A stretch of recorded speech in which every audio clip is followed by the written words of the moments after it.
하나님 말씀 전도서 7장 8절. 일은 시작할 때보다 끝낼 때가 더 좋다. 마음은 자만할 때보다 참을 때가 더 낫다. 아멘. 창세기 26장에 기록된 이삭의 삶을 살펴보면서 저는 믿음을 수학의 도형으로 표현하면 점이 아니라 선이라고 말씀드렸습니다. 선. 개별적인 한 개 한 개의 점들은 우리들이 마주하게 되는 하나하나의 사건이며 일이라 할 수 있습니다. 우린 때때로요, 힘든 사건을 만나고 어려운 일들을 경험합니다. 이삭의 경우 아버지 아브라함이 팠던 우물을 마을 사람들이 흙으로 메운 사건, 아무 문제 없이 잘 살던 마을에서 그가 미움을 받아 쫓겨난 것, 그리고 자신이 공들여 판 우물을 마을 사람들이 자기들 거라 우기며 뺏은 것, 이 각각의 고통스러운 일들은 이삭의 인생에서 하나하나의 점들로 표현될 수 있습니다. 이 하나하나의 점들이 연결되어 이삭의 삶에서 한 개의 선이 만들어집니다. 점들의 높이를 통해 이삭이 느꼈을 고통의 레벨을 한번 상상해 보았습니다. 물론 저는 이삭이 어느 정도의 고통을 느꼈는지는 알지 못합니다. 추측해 볼 수 있는 건 자신의 아버지가 힘들여 팠던 그 모든 우물을 마을 사람들이 집단적으로 나서서 흙으로 메울 때 이삭은 많이 괴로웠을 것 같습니다. 어쩌면 마을 입구에 서서 그러지 말라고, 그렇게 하지 말라고 두 팔을 휘저으며 이삭은 외쳤을지 모릅니다. 근데요, 이삭의 바람과 달리 모든 우물은 흙으로 메워집니다. 이삭은 그랄 땅 중심을 벗어나 외곽으로 조금씩 밀려납니다. 그리고 이번에는 자신이 판 우물을 마을 사람들에게 빼앗깁니다. 땅을 파고 들어가 지하 깊은 곳에서 이삭이 물을 발견했을 때 이삭은 굉장히 기뻤을 겁니다. 어쩌면 지난날의 고통과 아픔들을 잊어버릴 수 있는 힘을 얻었을지 모릅니다. 그러나 이삭의 기쁨은 곧 괴로움으로 바뀝니다. 이삭은 자신이 판 우물을 차례대로 빼앗길 때마다 점점 더 깊은 절망을 느꼈을 겁니다. 고통 중에도요, 이삭은 살기 위해 세 번째 우물을 팝니다. 지금까지의 이삭의 삶을 살펴보면 결론은 이미 정해져 있는 것 같습니다. 결론은 이미 정해져 있는 것 같아요. 그 결론은 다른 게 아니라 지난번 때와 마찬가지로 이삭은 마을 사람들에게 세 번째 우물도 빼앗기는 겁니다. 그리고 이제 더 이상 마을 사람들과 그랄 땅에 살고 있는 그 어떤 사람하고도 마주치지 않기 위해 아주 멀리 그랄 땅 밖으로 더 멀리 이동하는 겁니다. 이게 우리가 예상할 수 있는 결론입니다. 이게 우리가 짐작할 수 있는 결론이에요. 이삭은 그랄 지역뿐만 아니라 가나안 땅 전체에서 가장 만만한 사람, 가장 보잘것없는 사람, 그리고 가장 한심한 사람이라는 평가를 받게 될 겁니다. 이게 우리가 내릴 수 있는 당연한 결론입니다. 근데요, 이삭의 인생에서 이 선의 마지막 점은 이런 식으로 찍히지 않습니다. 이런 식으로 끝나지 않아요. 그랄 땅을 떠나지 말라는 하나님 말씀에 순종한 이삭은 우리의 생각으로는 도저히 예상할 수 없는 놀라운 결론을 맞습니다. 굴곡진 이삭의 인생에 하나님이 함께 해주시자 고통이 많았던 그 이삭의 인생에 하나님이 개입하시자 이 선의 마지막 점은 다음과 같이 찍힙니다. 창세기 26장 26절에서 29절입니다. 아비멜렉이 친구 아우삭과 군사령관 비골을 데리고 그랄에서 이삭에게로 왔다. 이삭이 그들에게 물었다. 당신들이 나를 미워하여 이렇게 쫓아내고서 무슨 일로 나에게 왔습니까? 그들이 대답하였다. 우리는 주님께서 당신과 함께 계심을 똑똑히 보았습니다. 그래서 우리는 우리와 당신 사이에 평화 조약을 맺어야 하겠다고 생각합니다. 이제 우리와 당신 사이에 언약을 맺읍시다. 우리가 당신을 건드리지 않고 당신을 잘 대하여 당신을 평안히 가게 한 것처럼 당신도 우리를 해롭게 하지 마십시오. 당신은 분명히 주님께 복을 받은 사람입니다. 아버지가 팠던 우물을 흙으로 메웠고 자신을 그랄 땅 중심에서 내쫓았으며 더 나아가 자신이 판 우물을 2번씩이나 빼앗았던 사람들이 우리가 당신을 건드리지 않았고 우리가 당신을 잘 대해 주었으며 그리고 당신을 평안히 가게 했다고 말하는 건 여러분 진실을 말하는 게 아닙니다. 진실을 말하는 게 아니에요. 근데요, 이삭은 그들의 말이 틀렸다고, 당신들은 거짓말을 하고 있다고 말하지 않습니다. 말하지 않아요. 이삭은 아무 말 없이 가만히 그들의 이야기를 들어줍니다. 그리고 그들의 요구대로 서로 공격하지 않겠다는 평화 조약을 맺습니다. 그랄 땅의 사람들, 지도자들을 포함해서 그 땅에 사는 많은 사람들, 어쩌면 거의 모든 사람들이 이삭을 두려워하고 있습니다. 이삭을 막 대했던 것이 마치 실수인 것처럼 말하고 있습니다. 그랄 땅에서 이삭은 만만하고 한심하며 보잘것없는 사람이 아닙니다. 이삭은 존귀하고 두려우며 강한 사람이 됩니다. 어떻게 이런 사람이 될 수 있었을까? 어떻게 당연한 예상을 뒤엎고 이삭이 이런 사람이 될 수 있었을까? 그건 그랄 땅 사람들의 입에서 나온 말처럼 하나님께서 이삭과 함께 해 주셨기 때문입니다. 이삭은 하나님 말씀에 순종했고 하나님은 이삭의 삶을 지켜주셨습니다. 하나님께서 이삭과 함께 해주시자 이삭의 인생은 달라집니다. 하나님이 함께 하셨기 때문에 이 선의 마지막 점은 완전히 변합니다. 창세기 26장 22절 이삭이 고백합니다.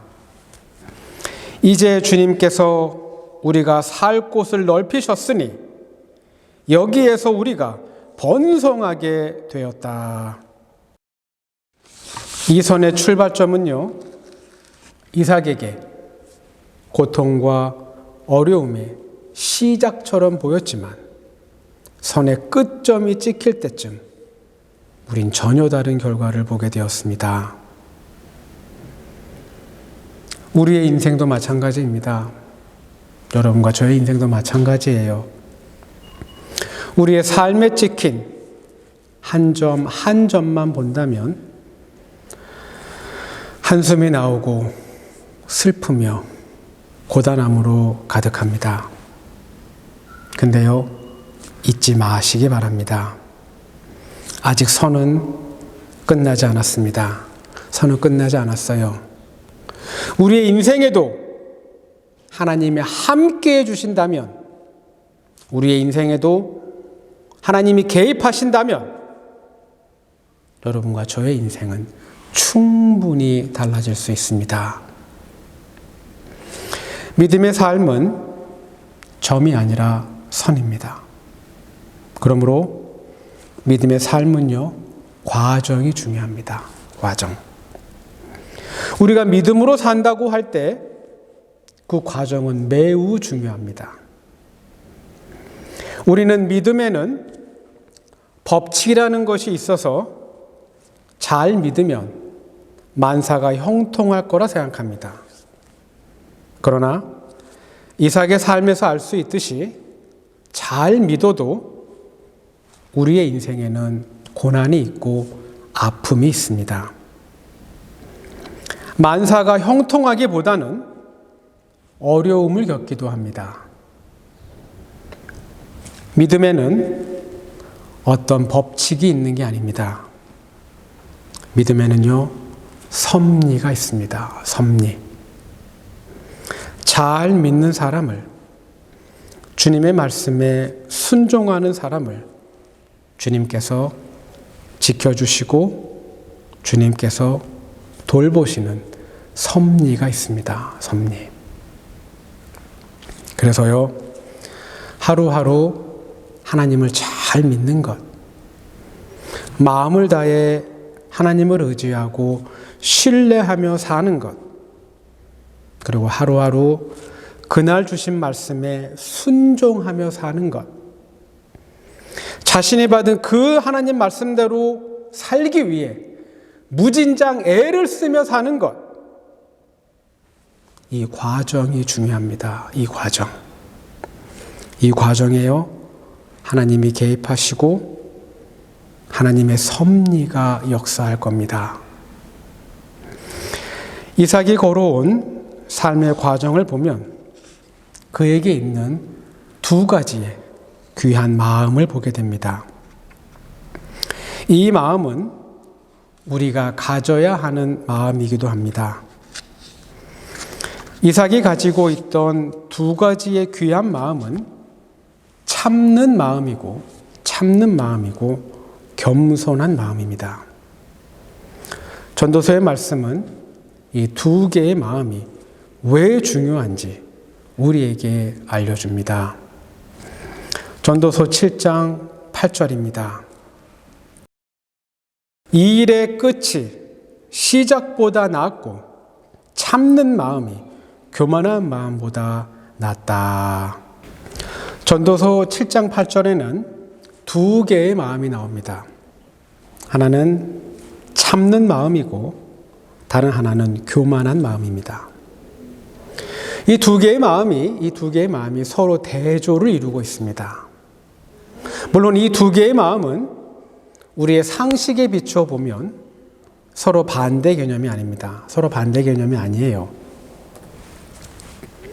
참는 마음의 반대는 참지 않는 마음, 즉 성급한 마음이고, 교만한 마음의 반대는 겸손한 마음입니다. 겸손한 마음. 근데요, 전도서의 저자는 참는 마음과 대조를 이루는 마음으로 교만한 마음을 언급하고 있습니다. 어쩌면 참는 마음은 겸손한 마음과 일치하고 교만한 마음은 성급한 마음에 동의어일지 모릅니다. 시작은 누구나 할 수 있습니다. 시작은 누구나 할 수 있어요. 그런데요, 끝까지 하는 건 쉽지 않습니다. 하나님은 일의 시작보다 끝을 귀하게 여기십니다. 끝까지 열심히 하는 것 매우 중요합니다. 굉장히 중요해요. 왜냐하면 끝까지 할 때 열매와 결실을 맺을 수 있기 때문입니다. 근데요, 시작만 하고 열매를 맺지 못하게 만드는 마음이 있습니다. 시작은 하는데 끝을 맺지 못하게 하는 마음이 있어요. 그 마음이 바로 교만한 마음입니다. 교만한 마음. 교만한 마음은요, 내 뜻, 내 계획, 그리고 내 속도를 고집하는 마음입니다. 교만한 마음은 그래서 내 속도를 고집하기 때문에 성급한 마음이 됩니다. 참지 않는 마음, 즉 성급한 마음은요, 우리의 온유함과 우리의 믿음을 흔들 수 있습니다. 우리에게 참는 마음이 없고 성급한 마음만 있다면 우린 시작만 하지 끝을 볼 수 없습니다. 결국 우리는 아무런 결실도 맺지 못할 겁니다. 전도서 저자가 말한 대로 참는 마음이 교만한 마음보다 나은 이유는 참는 마음은 하나님의 때를 기다리는 마음이기 때문입니다. 자신의 속도에 맞춰 뭔가를 해보려는 마음이 아니라 하나님이 해주실 것을 기다리는 마음입니다. 참는 마음은 하나님의 개입을 기다리는 겸손한 마음입니다. 믿음의 삶을 사는 동안 그 과정에서 우리가 꼭 가져야 하는 마음은 참는 마음과 겸손한 마음입니다. 참는 마음과 겸손한 마음은요, 우리가 그릴 수 있는 우리 인생의 믿음의 선을 하나님의 섭리와 하나님의 은혜로 마무리 짓게 할 수 있습니다. 이삭은요, 하나님의 말씀대로 이집트로 가지 않고 그랄 땅에서 사는 것을 시작합니다.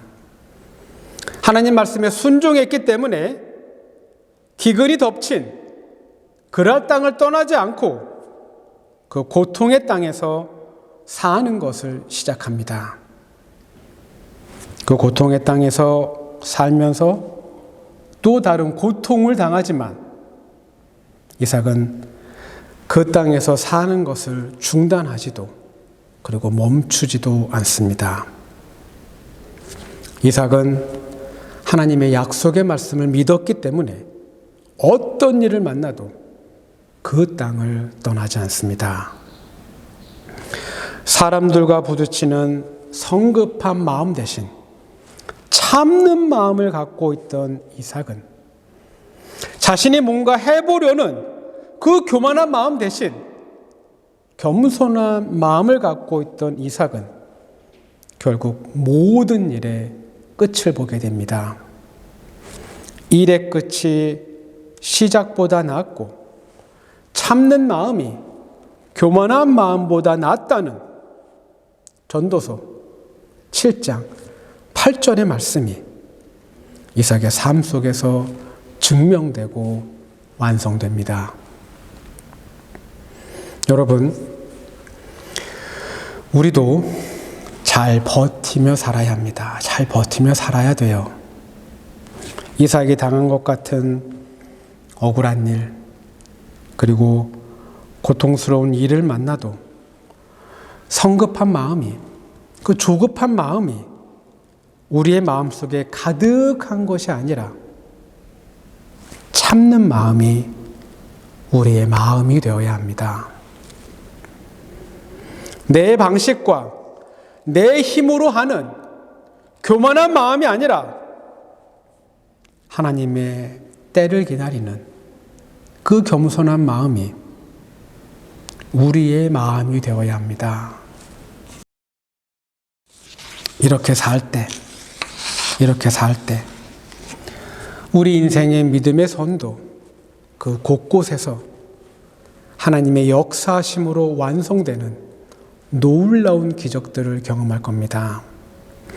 바라기는 이 일의 끝이 시작보다 낫고 참는 마음이 교만한 마음보다 낫다는 전도서 7장 8절의 말씀이 여러분과 저의 삶 속에서도 증명되고 완성되기를 소망합니다. 기도합니다.